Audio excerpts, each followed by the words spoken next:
যোগান বিভাগ কাম নাই অসম চৰকাৰ হুঁচিয়াৰ অসম চৰকাৰ হুঁচিয়াৰ যোগান বিভাগ কাম নাই মূল্য বৃদ্ধি ৰোধ কৰক মূল্য বৃদ্ধি ৰোধ কৰক অকল যোগান মন্ত্ৰীৰ কাম নাই অকল যোগান মন্ত্ৰীৰ কাম নাই মূল্য বৃদ্ধি নিয়ন্ত্ৰণ কৰিব নোৱাৰা যোগান বিভাগ হয় মূল্য বৃদ্ধি ৰোধ কৰিব নোৱাৰা যোগান বিভাগ হয় মূল্য বৃদ্ধি ৰোধ কৰক মূল্য বৃদ্ধি ৰোধ কৰক অকল ৰঞ্জিত দাস go back অকল ৰঞ্জিত দাস go back যোগান মন্ত্ৰী হয় যোগান মন্ত্ৰী হয় সদৌ মাজুলী জিলা ছাত্ৰ সন্থাই প্ৰতিবাদ সাব্যস্ত কৰিছোঁ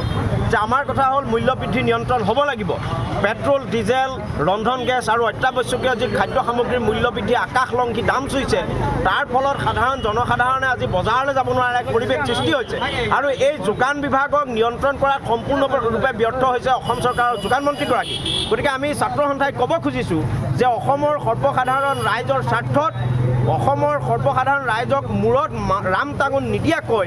মূল্যবৃদ্ধি নিয়ন্ত্ৰণ কৰি অসমৰ জনতাই যাতে চলি মেলি খাব পাৰে তাৰ ব্যৱস্থা এইখন চৰকাৰে কৰিব লাগে আৰু যি বজাৰত জুই লগাৰ সময়ত যোগান মন্ত্ৰীগৰাকী নিৰ্লজ্জভাৱে আত্মসমৰ্পণ কৰি শুই আছে ই জাতিটোৰ বাবে অসমীয়া ৰাইজৰ বাবে অতি দুৰ্ভাগ্যজনক। গতিকে এই যোগান মন্ত্ৰীগৰাকীক আমি ক'ব খুজিছোঁ যে ৰাইজৰ প্ৰতি লক্ষ্য ৰাখি অতি শীঘ্ৰে মূল্যবৃদ্ধি নিয়ন্ত্ৰণ কৰক, অন্যথা ছাত্ৰ সন্থাৰ ধাৰাবাহিক আন্দোলনৰ সন্মুখীন হ'বলৈ অসম চৰকাৰ সাজু থাকক।